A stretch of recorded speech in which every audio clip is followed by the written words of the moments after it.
You're listening to ABA One-on-One Podcast. The American Basketball Association is the largest pro league in the world. Some great opportunities for team ownership are available, and the cost may surprise you. If you've ever thought about team ownership in a pro league, give us the opportunity to help make it a reality. Reach out to us for more info. For USA teams at www.abaliveaction.com. In Australia, go to www.abaleagueaustralia.com. Come explore the No Strings Attached e-news online magazine. Our global array of authors inspire, delight, and educate with practical and entertaining articles. And with Focus On, we help producers of film, web series, and other video content attract a wider audience. Plus, your project can stream on Roku, Apple TV, Fire TV, and more with our media partners E360 TV and NETV. No Strings Attached e-news, focusing on human interest. Advertising available, nsaen.com. Hey guys, it's time for a new episode of ABA One-on-One. Open up, yeah. Open up now. Open up. Open up, yeah. Open up.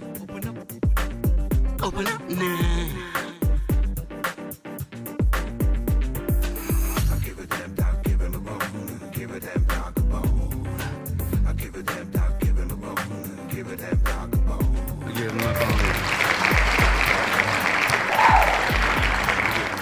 All right, guys, welcome back to another ABA One-on-One, our first episode of the year. And we have a cool coach on, Jim Obrien. I got Rick here with me.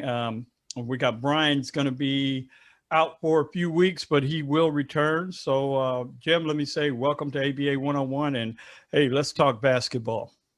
Yeah, it's good to be with you. Awesome. Rick, I'll let you kick it off, man. I know you always have those intriguing questions. Yeah, I just found out that I'm not good at questioning, but I just, again, thanks, Jim. I really appreciate you you coming on, since we share a lot of common, I ain't gonna say common friends, but friends we have in common. And I'll just throw that name out because him and his wife Sharon are gonna listen to it, Joe Gallagher. So we both have that commonality, but, again, I want to thank you again. And, I've always admired and respected you quite a bit over the years. If you will, talk just a little bit about your background when you early on, before, I guess, around college, when you went to college and that aspect of your life. Yeah, I played for a really great high school coach, Speedy Morris, at Roman Catholic High School in Philadelphia. And one of the things that kind of has been the most important part of my life was to have great mentors, to be coached and affiliated with men that were just really important in my life from so many different ways. High school, college, I played for Jack McKinney. Jim Lynham was an assistant coach. I played 4 years at St. Joe's in really top level competition, but St. Joe's University has been noted for a number of things. And one of the things that is probably not known about a small school like St. Joe's is that we have had 7 NBA coaches come out of that school. Wow. Really speaks to the kind of the analytic focus on really grinding out the game of basketball and figuring out how to get players better and how to beat an opponent. So I had really good experiences in high school and college, and then I knew I wanted to coach, and I had my first 5 years out of college, I had 5 jobs in 5 different states in 5 consecutive years.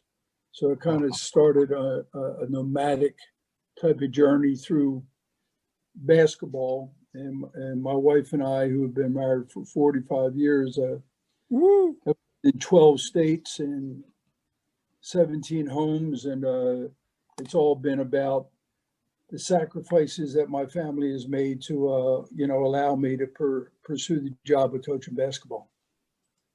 Wow, that's very, very, very impressive. A lot of that I already knew. I didn't know about the five different people there. I didn't know that. I mean, the 7 guys you said came out of St. Joe's. I did not know that, but I knew you'd been a few places. I think, was Pembroke your first job, Jim? No, it was a second of those 5 years. I went to Wheeling, West Virginia, Wheeling Jesuit University the year before I went to Pembroke, and at Wheeling I made a grand total of $0. So it was a matter of trying to get my career started, and the irony of it is that I never coached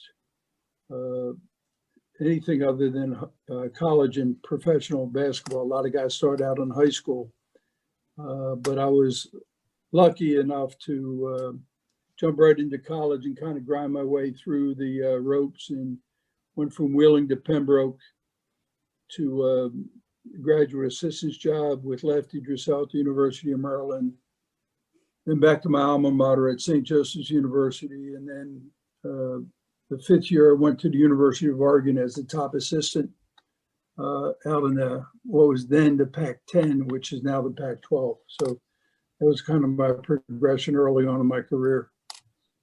Oh, that's great. My good friend and mentor, Lanny Van Eman, I don't know whether you know Lanny or not. I talked to him the other day, and I told him you were going to be on the show. And of course, he's an Oregon State guy. Yeah, I remember Lanny very well. And he had a few things he wanted me to ask you, and I just forgot about him. Something about how Oregon State was so dominant, but I'm not sure that was true or not. But I think you guys were pretty good too, if I'm not mistaken. No, we really weren't. And Lanny is 100% correct. Oregon State was the years that I was at the University of Oregon. Oregon State, for 1 or 2 years, is the #1 team in the country, and they were coached by Ralph Miller, who was the coach of the year in 3 or 4 different major conferences. And in preparing for Ralph Miller and studying the way he played basketball, and the way he played basketball, people would recognize it right now as a modern way of playing the game. 3-point shooting, fast breaking movement. And when I ended up leaving Oregon to go back to Wheeling Jesuit University as a head coach, I pretty much copied a lot of what Ralph Miller and Lanny Van Eman did at Oregon State. So he was accurate. They were dominant. They were one of the best teams in the country, and extremely well coached. Yeah, they were very well known for that 1-4 offense they ran. I think I saw Gary Colson run it one night, and I was just so impressed with it. And then I did some background checking on it, and I think Ralph Miller had run it at 1-4 before him. Yeah, Ralph Miller was kind of the guys that laid the groundwork. One of the guys that laid the groundwork in modern day basketball, frankly, and that 1-4, but it's, saying that it was a 1-4 offense, it was really about fast breaking and running into the 1-4 offense. Right. There was nothing. I think sometimes when we as coaches, Rick, talk about like something like 1-4, people think that it's the old time basketball, which was anything but. Yeah. This was constant movement, constant flow. Ralph Miller had, a couple of things that still stick out of my mind about the game of basketball. And a couple of them was, passing is your friend and dribbling is your enemy.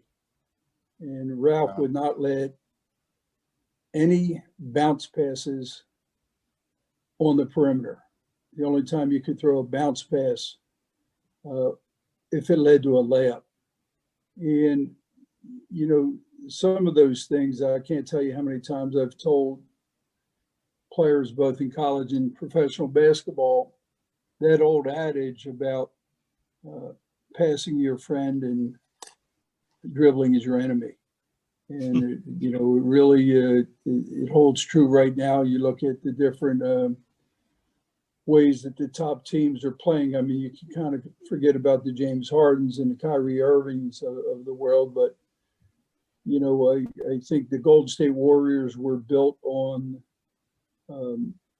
passing and movement. And the more you pass the ball, the more you move, the more difficult it is to guard. Yeah. That's kind of amazing too that I think Ralph Miller had Gary Payton. He certainly did. I believe, and Gary Payton was I think he was just the ultimate point guard. I mean, he did everything you want in a point guard. The glove. The glove. Yeah, I unfortunately did not run into him, or fortunately, when I was at the University of Oregon, but certainly throughout my early career in the NBA, I had to do many game preparations versus the glove, and it was always a challenge. Yeah. Talk to me about Rick Pitino. I know you worked for him for a lot of games, a lot of years. Tell me what that was like. I went to work for Rick with the New York Knicks at the end of the 80s. And then I joined him at the University of Kentucky.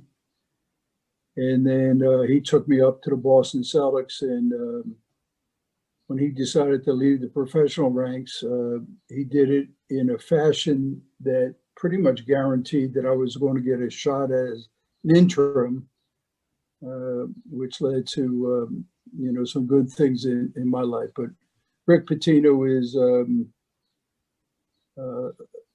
the reason that I was put in position to succeed basketball-wise. He is a very, very close friend of mine, a man that is, I would describe as the most generous person that I've ever come across in my life. He's an outstanding man, and I would say one of the top 5 coaches right now, professional or college basketball in the country. Really has an amazing ability to get players to play harder than their opponents. And the 3 years I was with him at Kentucky, we went to the Elite Eight, won the national championship. Third year, we lost in overtime in the NCAA championship game. And we went to Boston, and Tubby Smith took the players that Rick put together and won the next year's national championship. 98. Yeah, and I really, in discussing with Rick when the Boston Celtics opportunity came along, and he had been flirting a number of years with going back to the professional ranks. I just said, Rick, I just want to say that we can build a dynasty at Kentucky that will only be rivaled by John Wooden's UCLA teams.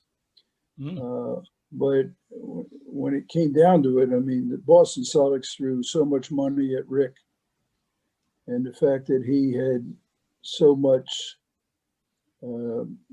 so many great memories of being at Boston University. He was a Northeastern type of guy that was tough for him to pass up. I'm sure he regrets the move, but he came back and had a wonderful career at Louisville. Yes, he did. Yes, he did. Wow.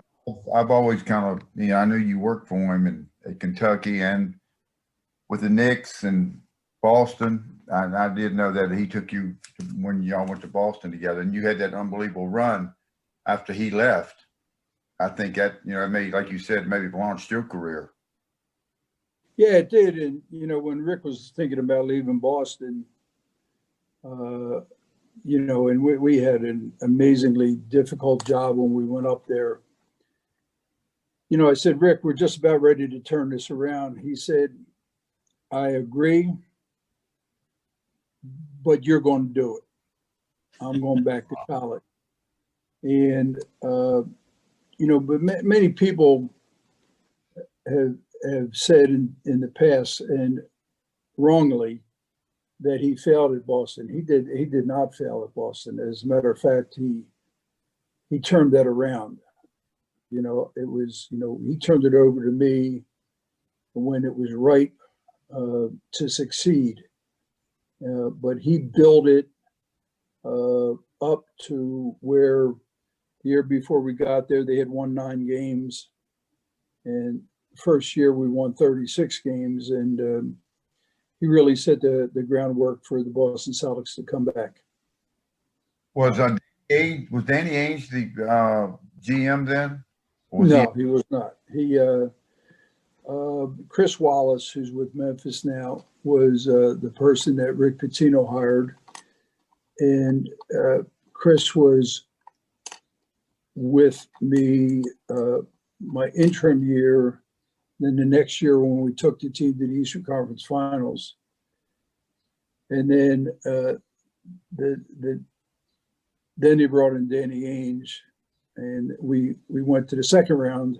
And then Danny wanted to tear it down, which he had every right to do because he didn't think we could win a championship with the team we had. But I just, we had already just rebuilt the whole thing up, and I was not interested in going through another rebuild. So I asked out, and they were nice enough to accommodate me. And then I went to Philadelphia the next year. Yeah, that's Wow. that's amazing. The stories like that you just talked about over the years. It's same things happened over the years. It's amazing. You build something up, and then all of a sudden, the person that replaces you ends up reaping the rewards. Well, and rightfully so, because there is no guarantee.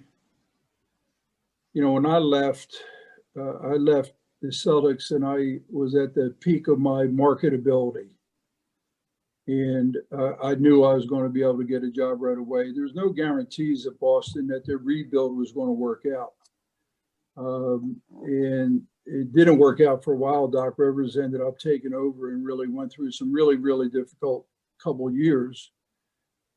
And if I had been the person that had gone through those difficult couple of years, I would have been fired and lost all my marketability. I think in Doc's third year, they were able to pull Rabbit out of the house and be able to get Kevin Garnett to join Paul Pierce, which led to Ray Allen joining them and them getting a championship. So it all worked out for everybody, frankly. I got what I was looking for, which was a chance to be with other teams, and I ended up with Philadelphia, then Indianapolis, and I think Danny Ainge has done a great job with Boston. Yes, I agree. But it's funny. This podcast we're doing here, Jim, I guess you're ABA affiliated, and we talk about this about every week. How the teams that was brought into the NBA from the ABA, the 4 teams, and the Pacers being one of them. Because I'm always interested. I know you were at Indiana, and was very successful there as well, and that's always been a little bit of a fascination of mine. Tell me a little bit about Indiana. I know did you coach Paul George? I did. The interesting thing at Indiana is that, I think I was Larry Bird, who was the GM. I think I was about his 5th choice. With that job, they offered it to Stan Van Gundy, and he took the Orlando job and said, and Stan said, Larry, you're rebuilding. He said, you need to talk to Jim Obrien. And for whatever reason, I don't know why he said that, but the next day Larry called me and said, would you be interested in coaching the Pacers? And I said, well, yeah, I certainly would be interested. And he said, but let me just tell you something. He said, we're rebuilding. And how do you feel about losing 50 games a year? Whew. And I said, well, I'm not crazy about that. He said, well, we're going to build through the draft. We're not going to go out and buy players in free agency. And if you don't have the stomach to lose 50 games a year, don't take the job. Well, I said, well, let me try to get a feel for what that means. I said, whatever players you give me, you're not going to ask me to throw games. He said, hell no, I want to win every game that you go out there. I said, that's all I need to know. I said, just give me enough guys to get out there and compete at the highest level.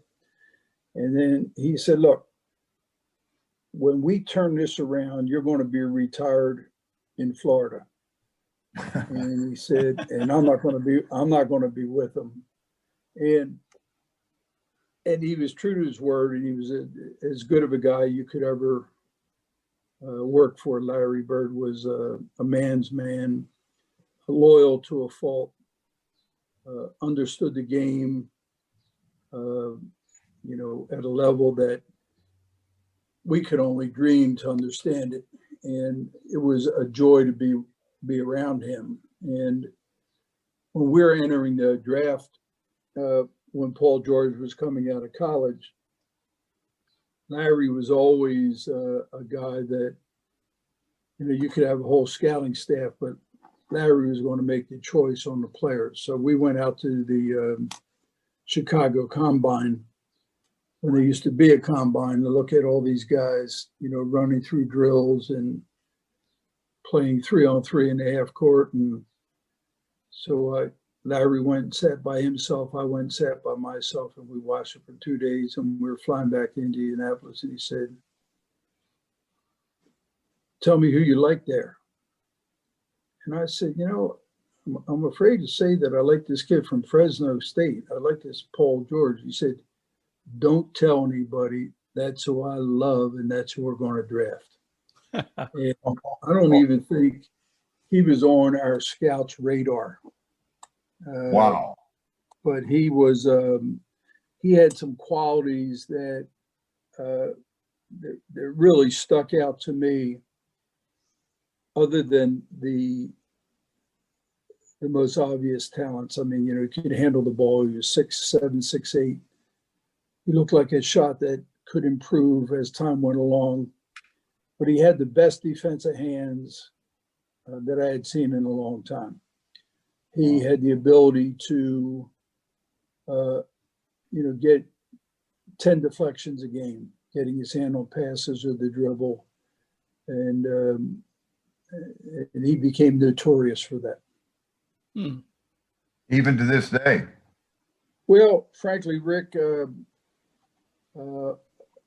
after he came back from his injury, I thought, for whatever reason, he didn't seem as active with his hands as he had been prior to the injury. Now, why that is, I have no idea, because his arms weren't injured and his hands weren't injured. Yeah. But when I left Indiana and went to Dallas, or went, was an assistant with Philadelphia, and you were preparing to play against Paul George, you always had to let your players know that if they were lazy with the ball, he was going to take it, or he was going to deflect it. And to a certain extent, he's lost that that part of his game, in my estimation. Right. But, that was another question that I was going to ask you about coaching superstars. The difference, other than the obvious, because you've coached some pretty good players, including Alan Iverson. And, it's just, I'm always curious to know what it's like to coach those guys, because I know you got to give them maybe give them a little bit of extra rope, maybe not. Well, it depends on how you come at it. I always thought, and anybody I had ever coached, back when I was going for my master's in business administration, there was this philosophy called management by objectives, MBO. And I always met, as an example, with Alan Iverson. When I got the job with Philadelphia, he was with the United States Olympics team, and they were getting ready for the Olympics in Athens, Greece. And I went over to Turkey. They were playing a pre-Olympic tournament in Turkey, just to sit down with Alan. And the whole purpose of, anybody that you're coaching, it doesn't matter whether it's Dirk Nowitzki or Patrick Ewing or Danny Granger or Iverson or Paul George, you sit down and you say, look, how do you want to be coached? And then I'm going to tell you how I'm going to coach you. And we're going to come to an agreement about how we're going to proceed. And we can't leave this meeting. If it takes 2 meetings or 3 meetings to get through this, then we'll get through this. But we need to establish parameters. And I remember sitting down with Alan, I said, before we get anything started, I said, there's this thing that been going around and around about that interview that you had about practice, and I know he was kind of misquoted on it. And I said, but the reality of the situation is I don't want you to practice. I said, I intend to use you about 42 to 44 minutes a game. And to practice with you would be, I don't want to leave your legs on the practice floor, but you have to be on time. You have to start practice with your teammates. And as soon as practice starts, I'll get you out. I said, do we have an agreement? And he said, absolutely, I can do that. I said, well, now, what's important to you? He said, I don't want to be coached through the media. He said, if you have something to say to me, say it immediately. Like if you call timeout and I'm not getting the job done, I have no problem in being criticized in front of my teammates. So you leave a meeting like that, and he knows where I'm coming from. I know where he's coming from. And it's a beginning of a good relationship. So that's where you coach not only the superstars, but I think that's where you coach any player that you coach. Wow. Wow. Hey, look, we got about 10 minutes left. I want to ask you, I kind of ask this of everyone. I know it's probably not one you can just go, oh yeah, this person, but who's the most exciting player you've worked with? Without a doubt, it's Iverson. Okay. It's not even close. I mean, because I had to coach against him for a number of years when I was coaching the Celtics. And one of the things that I did that people said I was crazy when I got the Philadelphia job was I moved him from 2-guard spot where Larry Brown had him, and he's probably right to have him there. But I just remember the last thing I wanted to see as an opposing coach was him coming down the court full steam with the basketball in his hands. So I told him that, and I said, look, I'm going to give you the ball. I'm going to let you run the team. So we ended up that first year putting him at the point and having a rookie in Alan Iguodala on one wing and Kyle Korver on the other wing. Wow. Which were both new to the team. And he had the greatest statistical year of his career. He averaged, I think it's like almost 32 points and 7 or 8 assists. And we went from being out of the playoffs into the playoffs. So I loved having the ball in his hands and letting him be the decision maker. And it would certainly be something that kept his interest. But I had other, I've been blessed to be around and to have the privilege to coach great players. Paul Pierce was terrific. Patrick Ewing, who was with Rick Pitino with the Knicks, was one of the greatest players and one of the greatest guys I've ever been around. Dirk Nowitzki, Big Dirk, never had a bad day. I've never seen a guy to come into work every day with a smile on his face and have sincere gratitude to be able to play this game. Wow. And he brought that international flair that I think is really becoming prominent nowadays with the international players. Yeah, I mean, Rick, he had, he was an international player, but there are so few people that, and this sounds corny, but there are very few people that were as joyous in playing the game of basketball as he was. I mean, he just relished every day. He could be injured. And when I say that, I've never seen a day where he wasn't smiling, not one time. And that's a remarkable thing. Wow.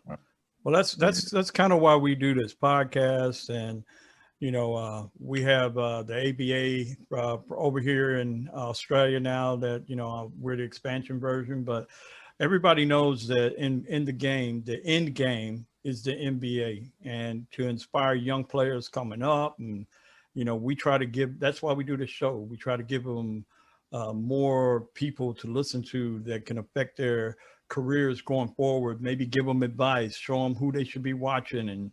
And man, it's, you've been blessed. Well, let me mention something that we have done. The NBA coaches, we have developed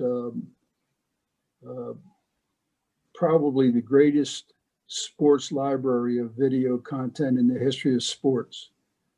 We've put together the NBA coaches, and the only people that can do this is people that have been on NBA benches. We put together a library of 900 videos that are anywhere from 3 to 5 minutes that anyone in the world can access.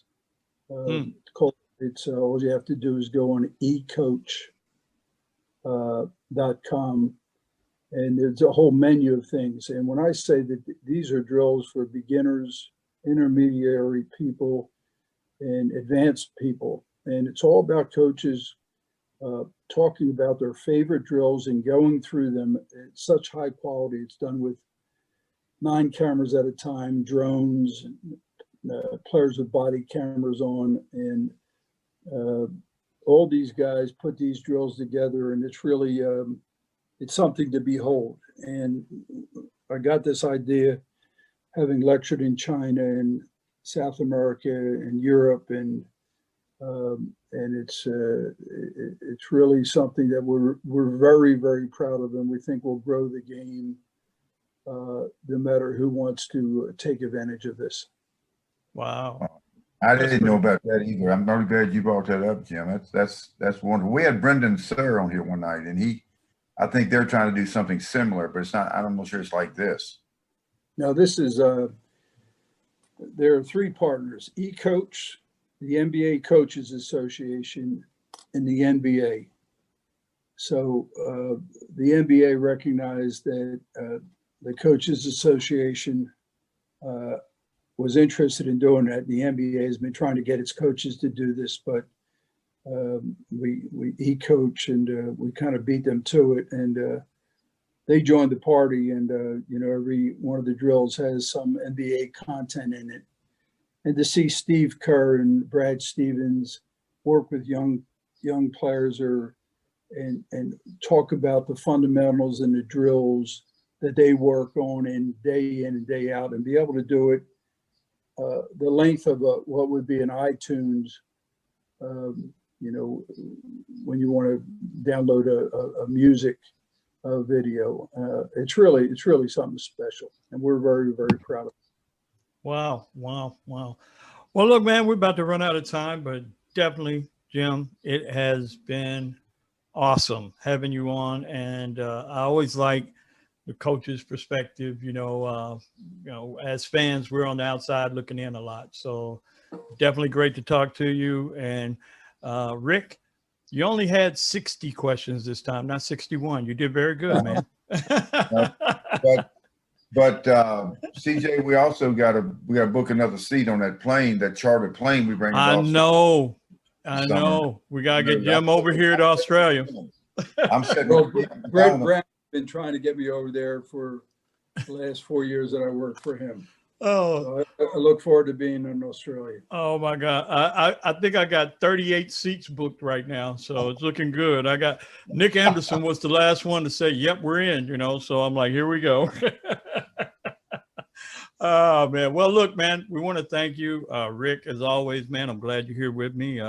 Hopefully Brian be back with us soon. We'd like to thank everybody for tuning in, and wow, awesome chatting with you, my friend. And we will have you back on. I tell every great guest that. So I've told everybody we've had on the show, you will be back. So we had Butch, I think Butch Beard's the only repeat we've had so far, right? Yeah. We keep Butch Beard on repeat, man. It's all good. But thank you once again, Jim, and everyone. Thank you for checking out ABA 101. Thank you, Jim. Thank you, Rick. All right, Hey. guys. Hey, CJ. All right, guys. Have a good one. Take care. Thanks so much. All right. Sassy B Worldwide Productions. With over 25 years of entertainment experience, we have done it all. Celebrity appearances, red carpet events, image consultation, and branding design. Our clients range from American football stars to Hollywood celebrities and everyone in between. Want to make a splash in the entertainment industry? Then it's time to get sassy. SassyBWorldwide.com. Hey guys, got a question you want answered or a special topic that you might want on the show? We want to hear from you. Just email us at letschat@aba101.club. Hi guys, CJ here. We currently have a few positions available for relationship managers. If you would like the opportunity to work in sports marketing, this could be it. The ABA is the largest pro league in the world and partnered with the AAU, representing over 700,000 athletes around the world. Building business relationships and helping bring new audiences to every business we're working with is the goal. We're not limited to one state or region. Businesses partnering with sports is always a win-win for the community. Sound interesting? Then drop us an email and give more information at jobs@aba101.club, and we'll get back to you right away.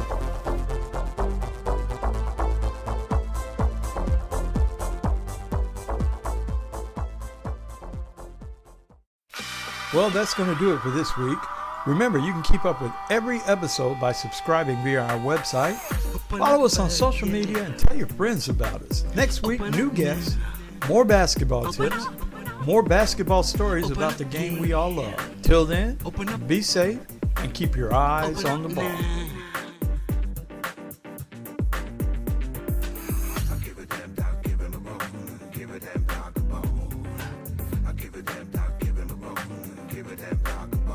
Give him a bone.